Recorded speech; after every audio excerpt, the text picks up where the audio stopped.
Welcome to Herbally Yours, an adventure into the world of natural medicine. Here is your host, Dr. Ellen Kamai, the natural nurse who will help you take the leap to ultimate wellness. And greetings. Thank you so much for joining us today. This is Ellen Kamai, the natural nurse, for another edition of Herbally Yours, right here on the voice of Nassau Community College, 90.3 WHPC. Herbally Yours brings you the latest information about the many facets in the world of natural living. Today, we're so happy to have as our guest Gary Wagman. Dr. Wagman is a Ph.D. and licensed acupuncturist and a doctor of Oriental Medicine. He was the first foreign student at the Daejeon University of Oriental Medicine in South Korea and lived in Asia for more than 8 years. He is the founder of Harmony Clinic and the American Institute of Korean Medicine. He lives in Portland, Oregon, and today we will be discussing concepts in his beautiful new book that I just got a copy of called Yin Yang Balance for Menopause, the Korean tradition of Sasang medicine. So thank you so much for being our guest today, Dr. Gary. Oh, thank you, Ellen. It's a pleasure. Now, I have some questions. Perhaps you can share with us, from your life experience, how you wound up in South Korea and being a student at Daejeon University, and also correct my pronunciation of that. Oh, actually, it's very, very close. It's Daejeon University, and it's about 3 hours south of the big city of Seoul. And so how I got there? Well, it's sort of a roundabout journey, but ever since I was a child, I was very interested in Asian culture. I practiced martial arts when I was starting when I was 9. And then I told my mom when I was 13, I asked her, I said, Mom, I love Asia so much, I really need to go. And when I was 13, I asked her if there was any way that I can get there. And so we found this little ad in the Penny Saver and found out that, hey, I could be an exchange student there. So that's when my journey started.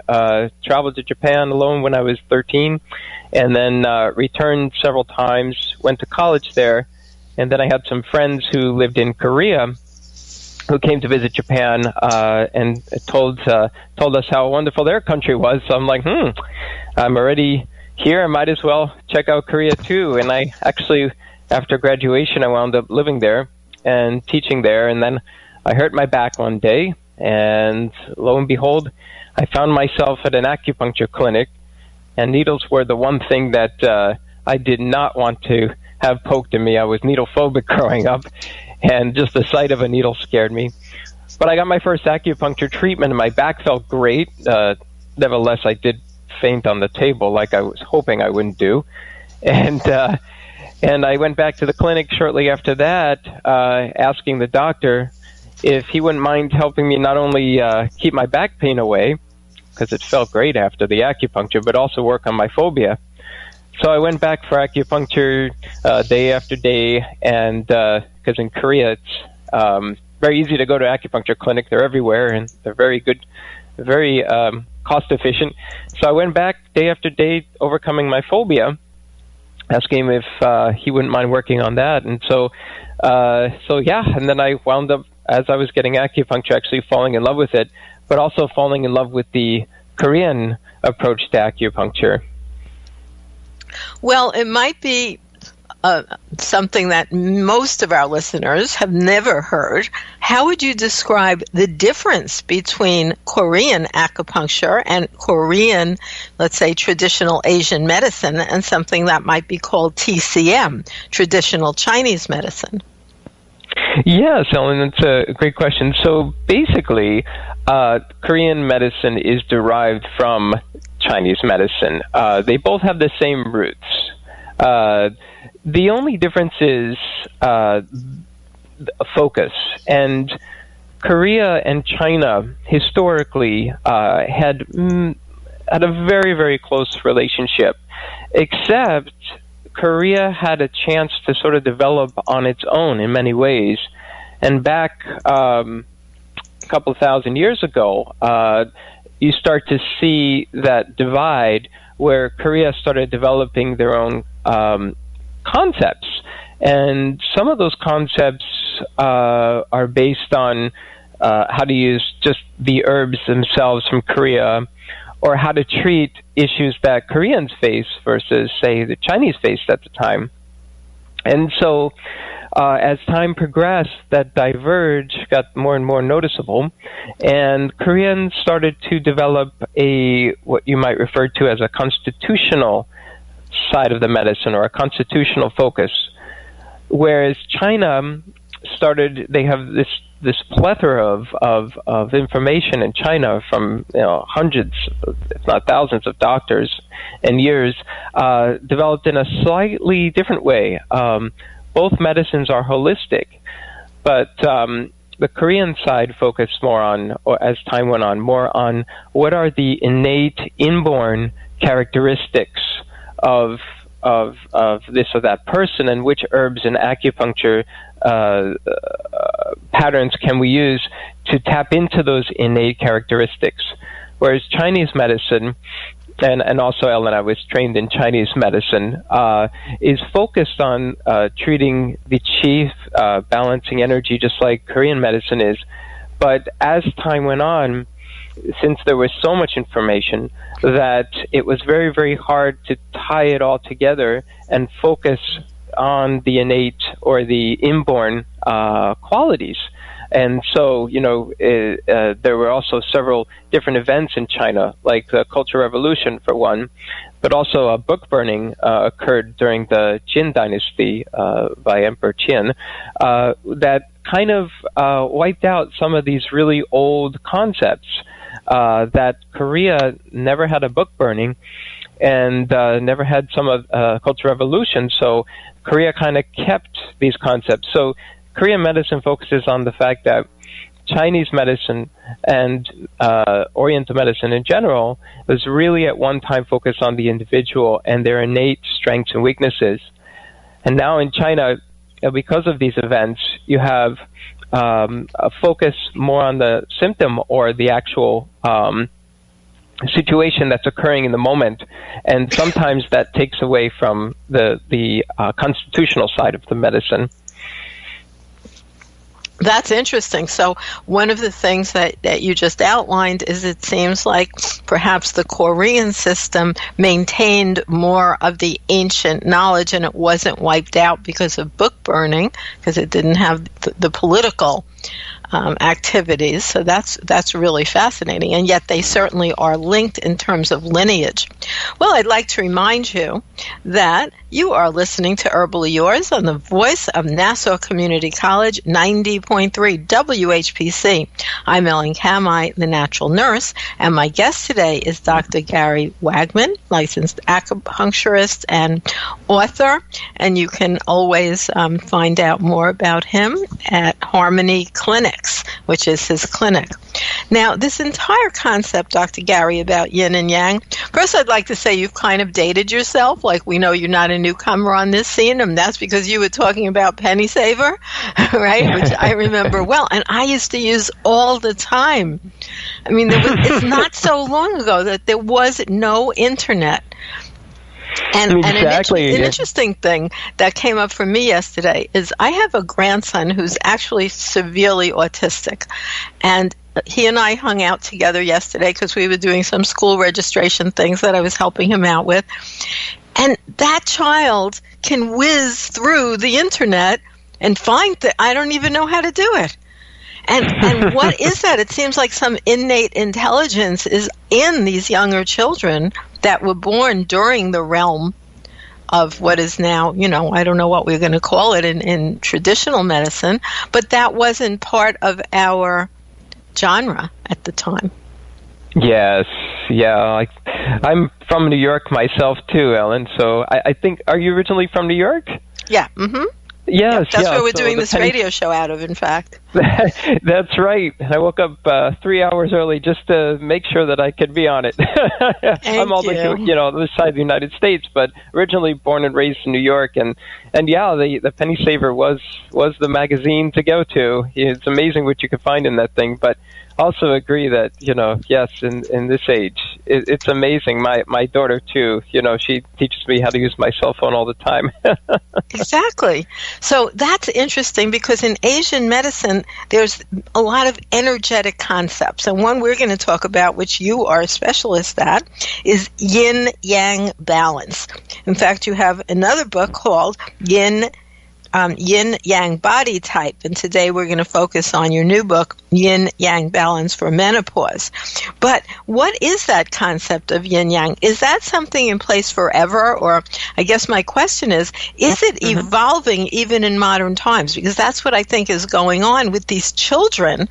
As I said, even people who are, challenged, like my grandson, are unbelievably tuned in to what's going on in the internet world or electronic world or cell phone, whatever we call it. So yin yang is ancient, but is it still an evolving concept in our time? Well, I think it really depends on what we are referring to when we say evolving. Oriental medicine, Chinese medicine, Korean medicine in general, focus on yin and yang as a basic concept that may shift. So, in other words, yin yang is the theory of opposites, and both Sasang medicine and Chinese medicine are based on the premise of theory of opposites. So that's where they share their basic theories.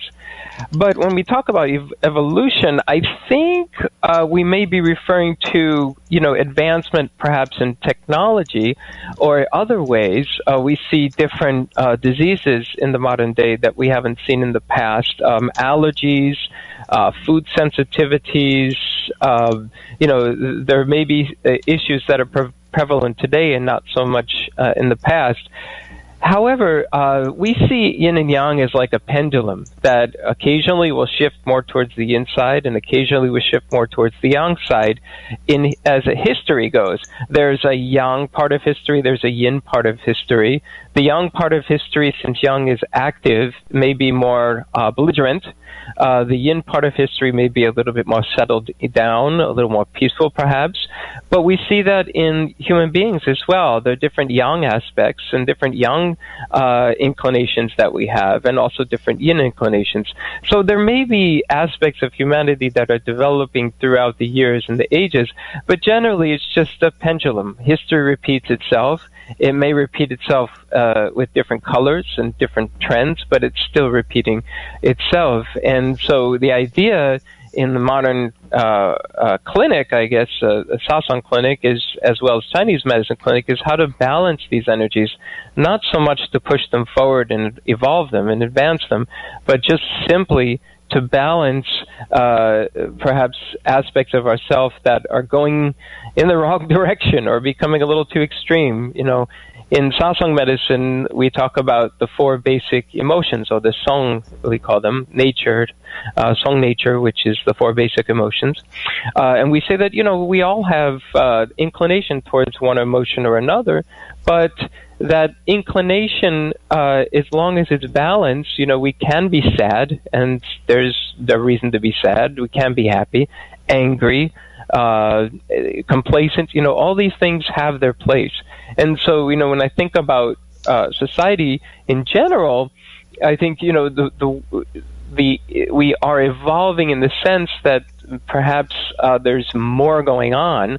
There's more that we have discovered, but generally speaking, I think we are all just in one way or another looking at things from just a different perspective. So I don't necessarily think, as humanity is concerned, that we're necessarily going in sort of a linear evolutionary direction, and I don't think Sasang medicine would think that way either. Well, thank you for sharing that, and I'm going to go to a little break here, Dr. Gary, and I want to remind you listeners that you are listening to Herbally Yours on the voice of Nassau Community College, 90.3 WHPC. Listen live online at nccradio.org or on iHeartRadio. For more information on today's guest or topic, email us at whpc@ncc.edu. Stay tuned. Herbally Yours will be right back. Technology moves at the speed of innovation. And today, that's lightning fast. So when you get your hands on the latest tech, don't forget to do the right thing with your old devices. Recycle them. The Consumer Technology Association and its members are making recycling your old tech device as easy as purchasing new ones. Just go to greenergadgets.org, type in your zip code, and you'll instantly find the responsible recycling location closest to your home. You'll also find lots of tips to simplify your recycling, like asking the store where you buy your new TV if they'll haul away your old one. Television sets, video game consoles, smartphones, tablets. They're all recyclable. Don't let them clog up your local landfill. Just visit greenergadgets.org. You're sharp enough to get the latest tech tools into your home. Now be responsible enough to get your old devices to the recycler. That's greenergadgets.org.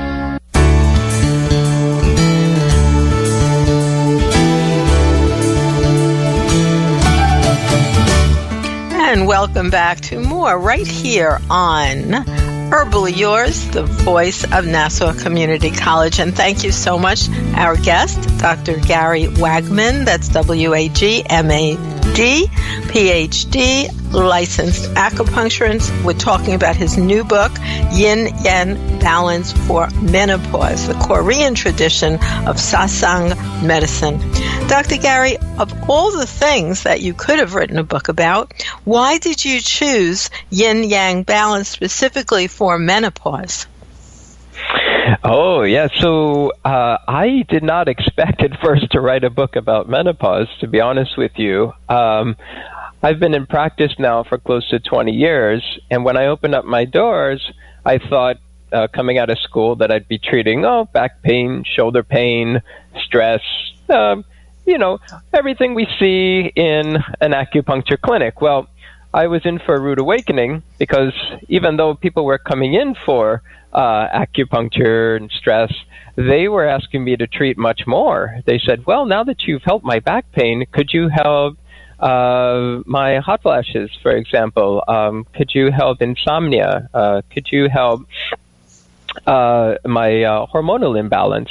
And so then I started, as supply and demand, basically I started looking into that. And at that time I was also specializing in Sasang medicine. And I really truly believed, and still believe even more to this day, that Sasang medicine is a great modality to help women through their menopausal journey. So I just want to say Sasang, S-A-S-A-N-G, Sasang medicine. Might be a new word for our listeners. What does that mean? So it's a Korean word, and Sa means for, and Sang means manifestations or symbols. It comes from the old concept in the I Ching, or the Book of Changes, of the four forms or four symbols. And basically, the theory goes in the I Ching that we all start with one universal energy, and that is called the Tai Chi. And the Tai Chi, like the Tai Chi symbol, the yin and yang symbol, splits up into yin and yang, and then yin and yang splits one more time into yin within yin, yang within yin, yang within yang, and yin within yang.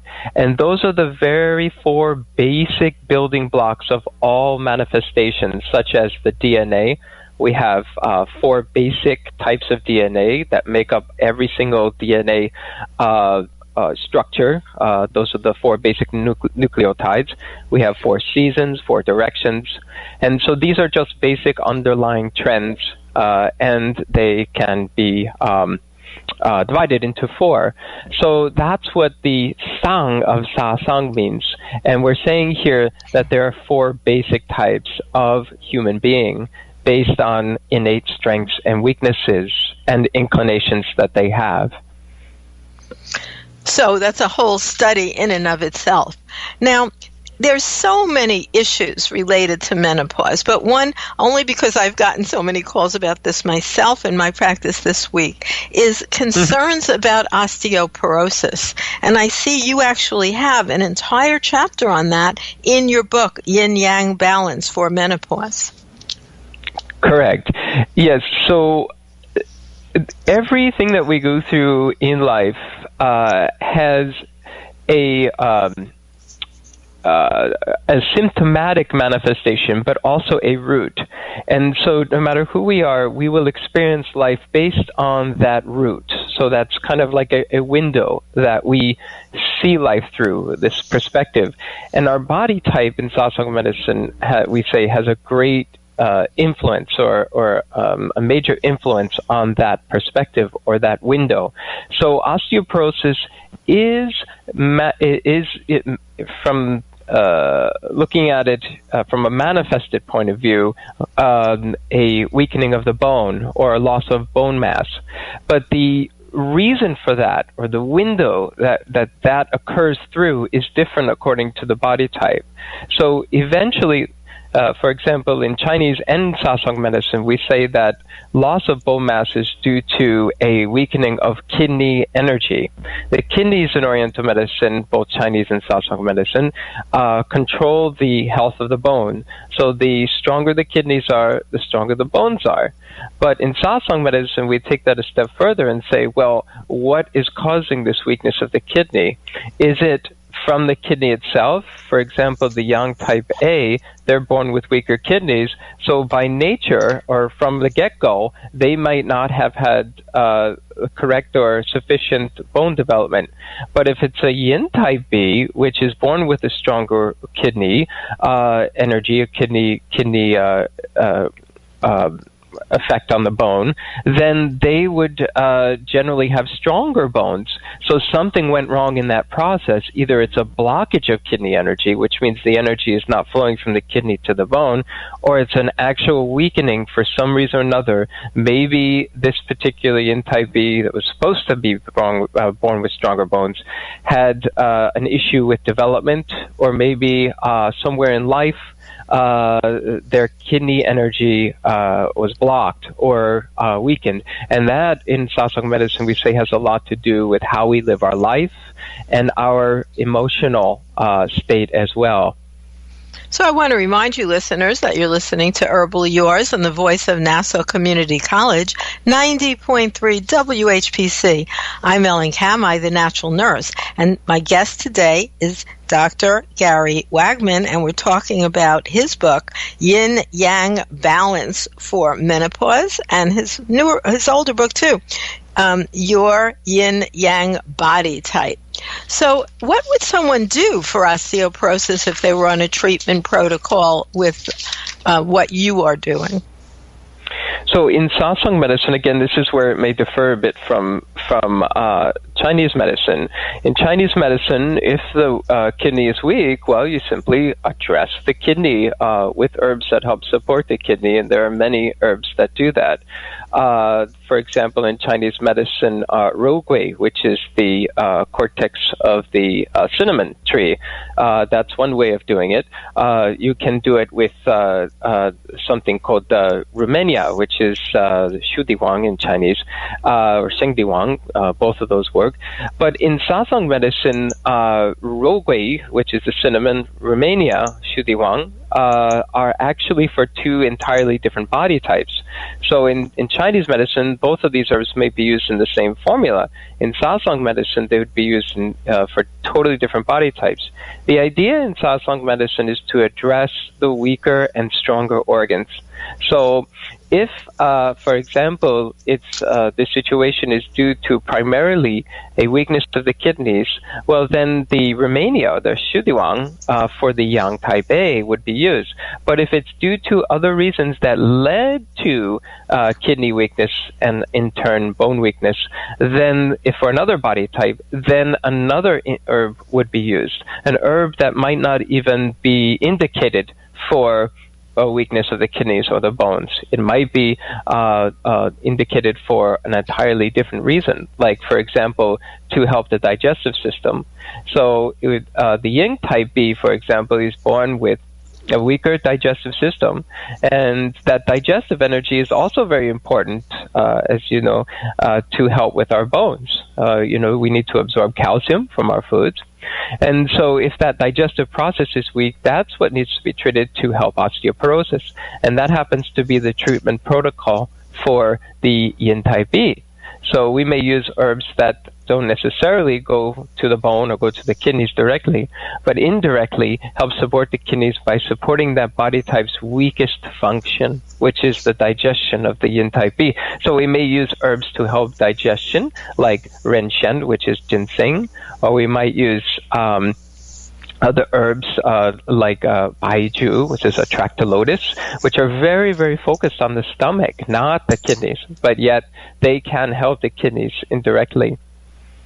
So I notice in the back of your book, Yin Yang Balance for Menopause, the Korean tradition of Sasang medicine, you have lots of bibliography of studies. Now, in terms of osteoporosis, since that was our focus topic, you have so many great topics in here. Are there any, let's say, more conventional studies showing that a course of action using Sasang medicine for menopause will actually help with osteoporosis in a measurable Western scientific way? So, there is right now a plethora of scientific research that is taking place in Korea. And this is a recent trend, I'd say probably within the last 10 years. There's an actual division of government which is devoted to doing this type of research. So we're talking, billions of dollars of research using Sasang medicine for a whole variety of different reasons and different disorders.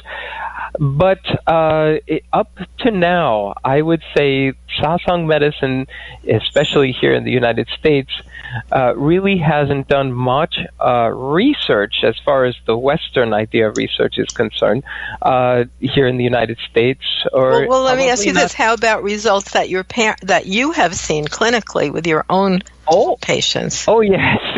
Yeah. So that's why I wrote the book. And that's also, why I am so proud to talk about this, because yes, Sasang medicine definitely, as you can also see in my book, there's several different actually numerous accounts of how it worked and how I saw it work when applied to menopause. So yes, clinically and definitely from my experience over my practice, the 20 years of my practice, I've seen thousands of amazing effects using Sasang medicine. A very, very simple approach to dealing with hot flashes, insomnia, but very effective approach, yes.